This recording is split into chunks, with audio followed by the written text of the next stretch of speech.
Happy Monday and welcome to Reading the Bible is Easy-ish. Harrison, this is the first week in a long time that we've had back-to-back episodes. Well, we're recording for Well, back-to-back episodes, that's but true. Whether or not I get it posted next Monday is an open question. yeah. So if this goes up on let's see, what is today's date? This goes up on the 18th. We've done it. But if you're listening to this and we didn't post it on the 18th, Hogan spoke too soon, I did. and there's no one to blame but him. So. Yeah, there's no way it's going up on the 18th now. There's no chance.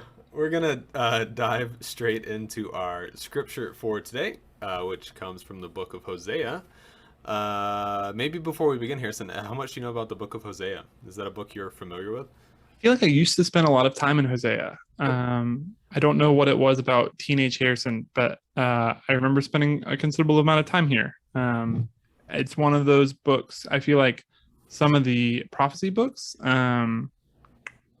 there's a narrative, and then you get into kind of the poetic prophecy. And I remember being fooled by that a few times, of being like, oh, I'm going to do something with the book of Hosea. And be like, oh, I don't know what most of this is. And then just kind of sticking with the narratives. So what about you? Is this a place you spend your free time? It's not. If I spend time in the Old Testament, it's in the Pentateuch or in the major prophets. It's often not in the minor prophets. Sure. I think this is a story that I've heard before. And I think, if folks have been around church for a while, this is a story that they've probably heard before too. But I can't say that I'm overly familiar with it. So we're going to be in Hosea chapter 1, verses 2 through 10. And I'll be reading from the New Revised Standard Version as normal. So again, starting in Hosea chapter 1, verse 2. When the Lord first spoke through Hosea, the Lord said to Hosea, "Go, take for yourself a wife of whoredom, and have children of whoredom. For the land commits great whoredom by forsaking the Lord." So he went and took Gomer, daughter of Diblaim, and she conceived and bore him a son. And the Lord said to him, "Name him Jezreel, for in a little while I will punish the house of Jehu for the blood of Jezreel, and I will put an end to the kingdom of the house of Israel. On that day I will break the bow of Israel in the valley of Jezreel." She conceived again and bore a daughter. Then the Lord said to him, "Name her Lo Ruhamah, for I will no longer have pity on the house of Israel or forgive them. But I will have pity on the house of Judah, and I will save them by the Lord their God.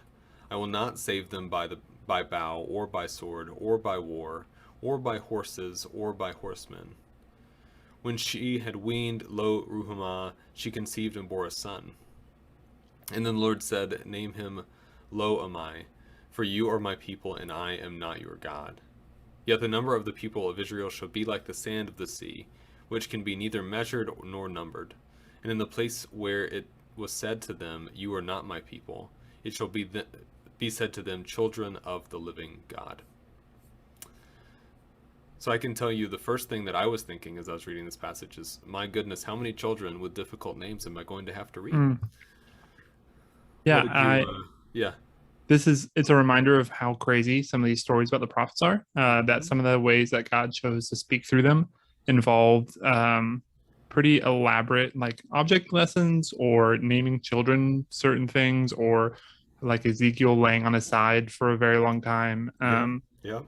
And so, yeah, I mean, I find it a little problematic that these children have to live with this name just for a lesson from Hosea. That seems like, why would you do that to kids? They didn't have anything to do with this. But I also thought it was interesting that verse 10 was included here, because in the NRSV, there's a heading between 9 and 10, and it feels like the lectionary just couldn't let it be a passage that ended with, "They are not my people and I am not their God," right? They kind of had to include that little bit of restoration in it for the passage, for the lectionary. What about you? What did you think besides making the way through those names? Yeah, I mean, I thought about, like, wow, this is a really roundabout way to get a message across, right? Like, we think 3 children and this happens in 10 verses, but, like, actually think about the timeline of how long it would take to have 3 kids, right? Like, Yeah. takes a minute. Yeah. And so if this is what God is trying to communicate, like, speed it up, So I was thinking about that, and then, yeah, I had the initial thought that you had as well of, like, what terrible names for children. but I really am struck by the number of times that I said whoredom in Mhm. the first little section there. I'm looking at there's the New Revised Standard Version updated edition that's come out Mhm. somewhat recently, and they, instead of whoredom, use prostitution. Um, but yeah, that kind of visceral language being used to describe people, the nature of children, and the nature of what's going on in Israel is just quite strong, and that really hit me. Yeah, I think it's a reminder that the Bible is not G or PG or PG-13 rated, right? Like it's explicit and profane at parts. And for me, it's a reminder how much people are involved in the Bible and just how the the wide swath of human experience that's discussed in the pages, right? Like it covers hundreds of years and all of these different people, and it talks a lot about the real things going on, and some of that takes explicit language to discuss. And I think there are times when the language is problematic and times where the language is accurate, but it's just a reminder that it's in there, and we have to kind of grapple with that one way or another. Yeah, yeah. Maybe this will be our first podcast with a content warning. Oh, there you go. I don't think so. Um, yeah, going back to your thought about verse 10, looking at the whole chapter, like there's one more verse left in the chapter. Mm, We've talked about this before. The Revised Common Lectionary, the lectionary generally, makes some interesting choices sometimes. Um, a lot of texts like this are skipped. mm, Difficult text or texts that are difficult to explain. But this one's in there, and I think it is interesting, right? That there's this upswing of hope. It shall be said to them, children of the living God, right? So there's feels to me like in the long vision, right? There's restoration.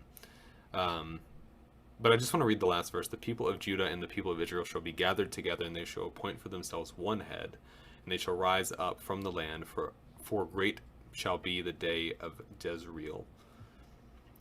Do you know what Jezreel is? That's not actually a name that I'm familiar with. I don't. So the when I click the three little dots next to Jezreel, the first time it says that it means God sows. But for the blood of Jezreel, I don't know who that is. Where that is, I'm not sure. Mm-hmm. I googled it. It's a valley Okay. where King Jehoram confronts Jezebel. All right. So I don't know what the importance of that is here, but Yeah. I yeah. will. My fun little tidbit for the day is that any word in the Hebrew Bible that ends with el, that usually means God, Mm, and so because el is the word for God, and so Ezekiel, Jezreel, other words that end in el that are not coming to my mind quickly right now, they translate to something about God, which I think is just a kind of a helpful thing to remember of how those words carry more meaning with them than we might hmm. initially see when reading them in transliterated English. Okay. Yeah, that's a great tip. I don't have a whole lot else to say about this text. Anything you want to say, or anything you'd look into if you're going to spend more time with it this week? I just think you and I have both been talked about how we prefer kind of the narrative texts, that we Mm, feel a little bit more comfortable there. But I think those are also the places where we often kind of end like this, where it's like, yep, here's a little bit of a story, yeah. and there are fun little few questions we have about it, but we don't really know where to go with it. And it's interesting to me how the places in the Bible that we gravitate towards are not always great devotional pieces or great kind of learning moments. It's just little bits of story. And if one of us was tasked to preach on this, I think either of us could get there with some more work. But I think this kind of shows that reading the Bible is easy, and definitely ish. Sometimes that ish is a little bit more heavy than other times. And I feel like this passage has some heavy ish along with it. Yeah, I think the thing that I like about preaching on narrative passages, I guess, is it's easy to draw parallels. Mm, And so, like, this in the text could also be seen as this now, right? And you can do those sorts of things. Um, but that's also really dangerous. mm, And so yeah, I think it's wise to say that it's difficult for us to take this as devotional passages, and that preaching on it is difficult, um, because it's so easy to take this out of context, and apply it too broadly or to something it doesn't really apply to. So yeah, So if you've made it this far in the podcast, we really appreciate it if you would like and subscribe wherever you found us, and maybe share it with someone who you think might enjoy it.